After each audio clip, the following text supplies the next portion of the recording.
네, 두 번째 섹션입니다. 언제까지 친일 언론 장난에 휘둘릴 것인가. 네, 아시다시피 더불어시민당 윤미향 당선자 관련한 이야기입니다. 더불어민주당이 오늘 어떻게 할 것인지, 윤미향 당선자에 대해서 어떤 입장을 정리할 것인지 회의를 한다고 하는데, 제 입장은 이겁니다. 몇 달 지나서 판단하겠다. 그러면 안 됩니까?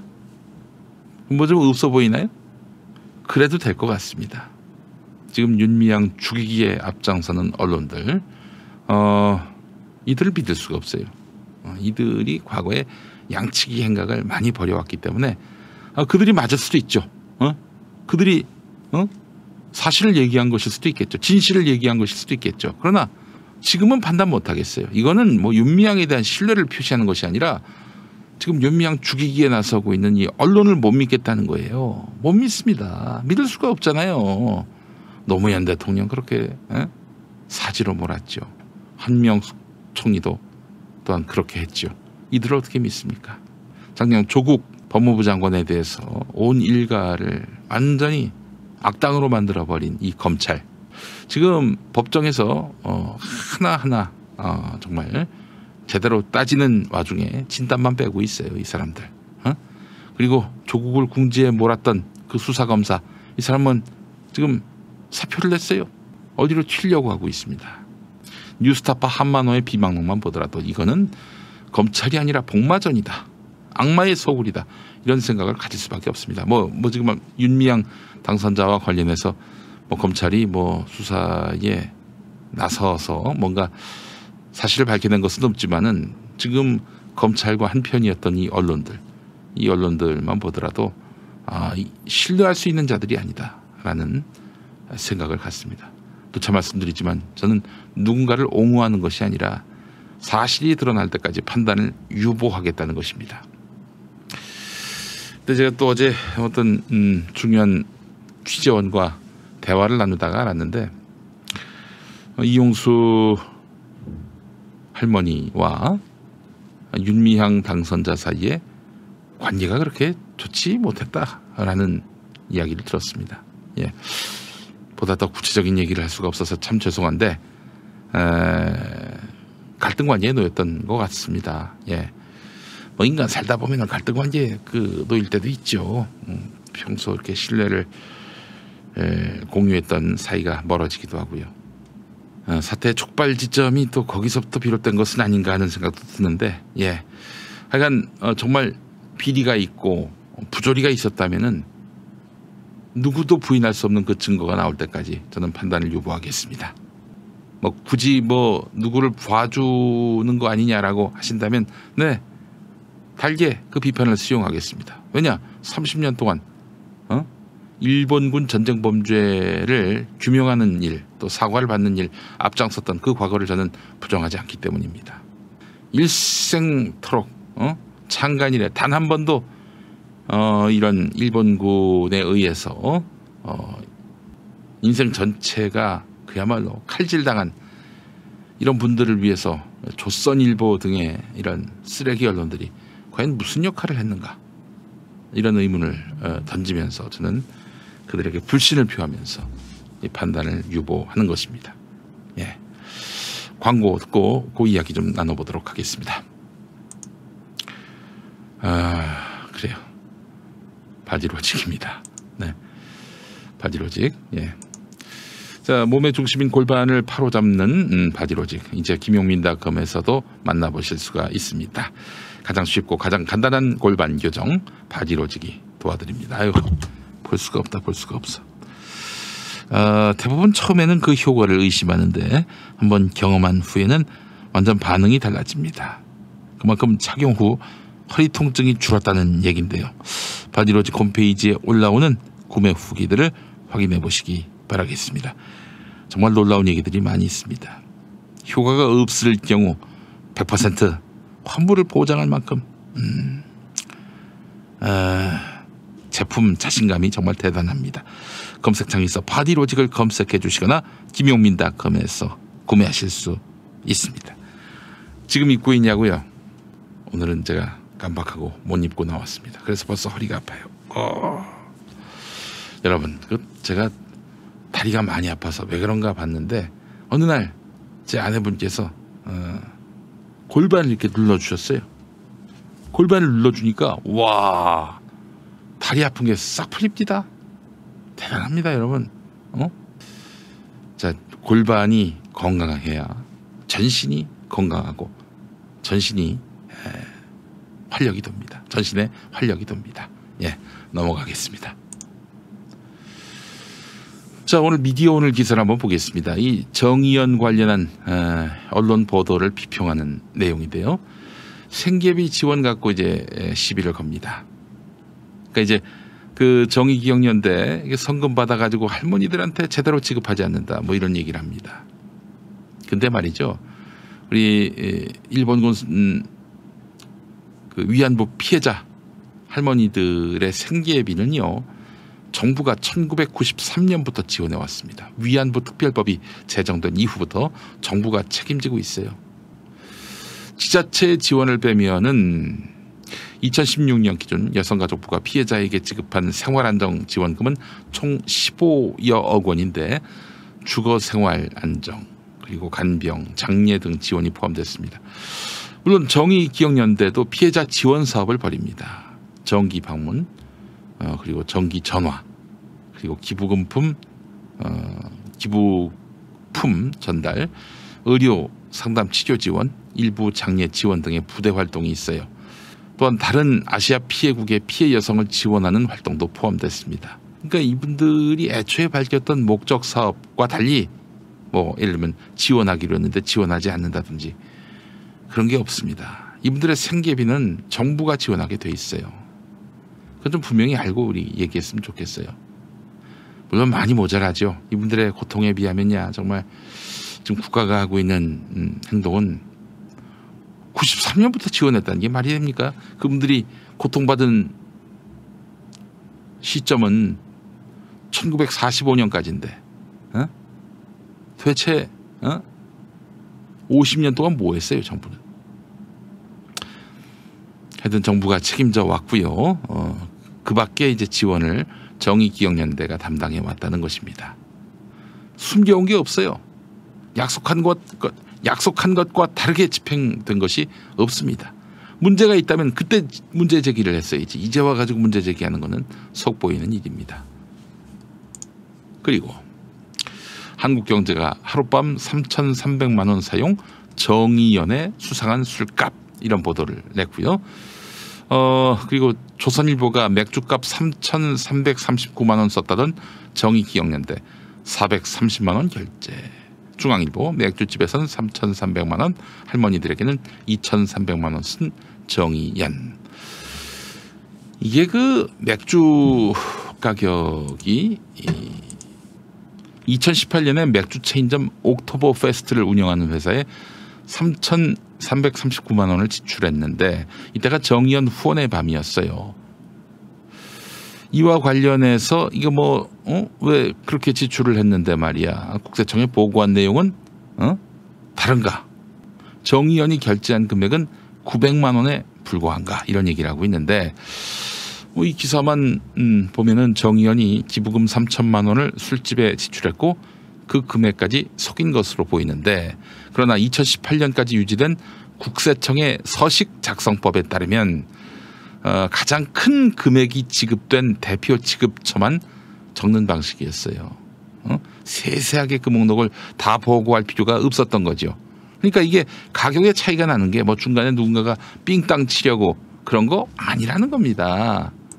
뭘 잘 알지도 못하면서 그냥 무턱대고 의혹을 제기를 해요. 로즈마리님 말씀이 후원도 한번 안 해본 것들이, 이런 말씀하시네요. 네, 여러분, 언론이 이거 잘못 보도한 거예요. 이것도 바로 정의연에서 소송 건다고 하는데 말이죠. 이런 허위 보도를 막 쏟아내는 이것들 말을 어떻게 믿어요, 여러분? 그러니까 제가 그래서 윤미향을 믿는다가 아니라 그래서 몇 달 뒤에 보겠다는 거예요.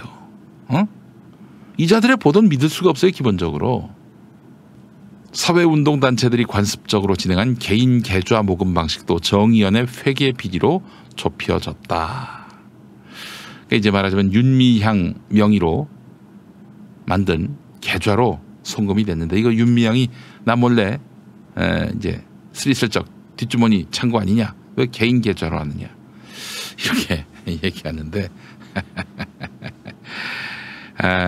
이런 일은 많이 있었습니다. 뭐 예컨대 한진중공업 정리해고라든지 밀양 송전탑 반대 투쟁이라든지 희망버스라든지 용산 참사 대책위원회 다 일일이 여러분 계좌의 명을 이런 식으로 단체 명의로 해야 된다는 얘기 아니에요. 그러려면 단체를 만들어야 하고요. 단체 명의의 그 계좌를 만든다는 건 정말 힘든 일입니다. 엄청난 시간이 들고요. 또 이렇게 또 권위주의 정부 시절에 정부 반대 투쟁을 하는 단체들이 그렇게 그 명의의 계좌를 만든다는 게 또 쉬운 일이 아니었어요. 그래서 빨리 돈은 필요하고 하니 개인 계좌로 받는 경우가 많이 있습니다. 그리고 그 사실은 단체 고유 목적 사업에 한해서만 돈을 받게 돼 있습니다. 그렇게 돼 있어요. 개인 그래서 그 고유 목적 사업이 아닌 경우에는 그 예를 들면 긴급한 어떤 현안 활동이 있을 거 아니에요. 뭐 갑자기 무슨 사건이 터졌고 그 사람을 좀 도와줄 일이 생겼다 할 때는 이 단체 고유 목적 사업인가? 라고 하면 이제 충돌이 될 수 있기 때문에 어쩔 수 없이 개인 계좌로 모금될 수가 있는 것입니다. 예, 이건 잘 모르는 사람들이 떠들면요. 그럴듯해 보이지만 실상은 완전히 뭘 모르고 하는 소리예요. 풀꽃향기님, 저도 시민운동 어린이 도서연구회에서 책문화 운동하는데 운동가들이 그 활동할 때 개인 부담을 하게 돼 있습니다라고 하고 있어요. 기자들이 취재 좀 하고 기사를 써야 되는데 레드의원님 말씀처럼요. 좋습니다. 뭐 이런 거 저런 거 뭐 하여간 뭐 개인 계좌로 이렇게 받은 거 어떻게 썼는지 용처 정확하게 밝히고 그렇게 하자고요. 자, 그런데 말이죠. 너희들도 한번 까봐야 됩니다. 우파 시민단체, 조선일보, 시민들한테 또 공기업, 공공기관, 종사원들한테 받은 거, 통일펀드 어디다 썼는지 한번 들여다봅시다. 이건 윤미향의 경우와 다르다 이렇게 말할 수 없겠죠. 다 까자니까 다 까자고 평화나무도 지금 여러분들의 후원을 많이 받고 있습니다만은 저희가 정말 제한된 인력으로 이 회계 결산하느라고 정말 새벽 2시 3시가 되도록 안 들어가셨어요. 우리 사무총장께서 투명하게 저희는 모든 것들을 집행했고요. 여러분들께 언제라도 공개할 수 있습니다. 조금도 이 사업 목적에 부합하지 않은 그런 방향 혹은 뭐 이사장인 김용민이가 뒷주머니 찬 거 아니냐. 누군가 한번 그렇게 고소하시기 바라겠습니다. 그러면은 저는 바로 이걸로 저희 무고함을 입증하도록 할 것입니다. 예. 저희는 아주 정말 돈 문제가 가장 심각해요. 뭐가 심각하냐? 돈 문제에서 신뢰가 무너지면 모든 신뢰를 다 잃었다고 봐도 무리는 아닌 것입니다. 예. 그렇다고 우리가 정말 많은 인력이 붙어서 이렇게 회계 업무를 담당하지는 않지만은 그러나 여러분들이 주신 이런 후원 회원 회비 정기 후원금 이것이 허투루 쓰이지 않도록 최선을 다하고 있고요. 김용민이가 제가 애초 시작할 때부터 다짐을 했습니다. 이 평화나무에서는 한 푼도 가져가면 안 된다. 예. 한번 뒤져보세요. 그건 자신 있습니다. 그걸 포함해서 많은 부분 자신 있어요. 예, 평화나무의 회계는 믿으셔도 됩니다. 예. 그래요. 이 칼럼도 하나 볼까요? 한겨레가 아니라 경향신문 조호연 논설고문의 칼럼입니다. 위안부 운동의 시기는 돌아가야 한다. 여기서도 최근에 윤미향 당선자에 대한 비난성 기사 이걸 질타하는 내용이 담겨 있습니다. 전우용 역사학자는 1907년 들불처럼 타오르던 국제보상운동에 대한 일제 탄압 방식을 떠올렸다. 의연금 수납처인 신문사 간부들을 의연금 유용 혐의를 뒤집어 씌워서 체포함으로써 열기를 꺾었다. 그때도 그랬군요. 국제보상운동을 막 벌이고 있었는데 그걸 이제 그 돈을 받았던 성금을 받았던 신문사 간부들이 이거저 유용했다고 이런 식으로 덮어씌운 거예요. 과거에도 민주화 운동 하던 인사들에게 이 사람들 후원금 받아가지고 착복했다, 횡령했다, 이런 식으로 덮어씌워가지고 감옥 보낸 경우도 많이 있었습니다. 잘 알거든요. 돈 문제에서 신뢰를 잃으면 모든 것을 다 잃게 돼 있다. 그래서 돈은 무서운 겁니다. 주시는 분들의 따뜻한 그런 성의를 제대로 받지 못하면 정말 엄청난 역풍을 살 수 있다는 거 너무나 잘 알고 있습니다. 일본이 제공한 10억엔을 할머니들이 받지 말도록 회유했다는 주장은 맞지 않다. 정의기억연대가 할머니들에게 수령 여부를 강요하지 않았다는 것은 공지의 사실이다. 오히려 피해 할머니들을 회유한 것은 박근혜 정부였다. 거출금 수령을 거부하는 할머니들을 비밀리에 찾아가 일본 정부가 사죄하고 그 책임으로 10억엔을 지원했다며 돈을 받으라고 권유한 김태현 화해치유재단 이사장이, 그 박근혜 쪽이죠. 바로 그 증인이다. 김태현 이사장은 할머니들의 고령을 거론하며 살아계실 때 돈을 받고 사과받았다고 생각하시라 이렇게 압박하기도 했다. 성찰은 위안부 활동가들만의 몫은 아니다.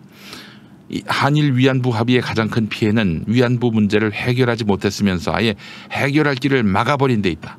형식 논리지만 합의했다는 기록은 새로운 합의를 시작할 수조차 없게 만든다. 불가역적 합의 뭐 이런 얘기 했잖아요. 양측 간의 갈등의 덮개는 덮개라는 말이 뭡니까? 제가 처음 들어보는 말인데. 그래요. 덮개라는 말이 있군요. 두께의 오타가 아닌가 싶었는데 덮개라는 말은 몹시 오래된 물건에 겹겹이 앉은 거친 때, 이게 바로 덮개입니다. 양국 간의 오래된 갈등의 덮개는 전보다 훨씬 두꺼워졌다. 이런 절벽 같은 현실을 극복할 책임은 우리 모두에게 있다. 전직 외교 당국자들은 말할 것도 없다. 전직 외교 당국자 중에 한 명이 이번에 미래한국당 당선자가 됐어요. 그 사람은 뭐 이렇게 아무런 비판을 듣지 않고 있고 윤미향만 얻어맞는 이 형국, 그리 합리적으로 보이지 않습니다. 예. 자, 그래요. 지난 정부 때 할머니들 그 고통을 팔아가지고 일본하고 그렇게 불의한 합의를 보려 했던 박근혜 정권, 그들의 반성을 촉구하는 것은 왜 불가능할까요? 왜 다들 조용할까요? 이런 의문을 던지면서 오늘 방송 마치겠습니다. 여러분 좋은 하루 보내십시오. 감사합니다.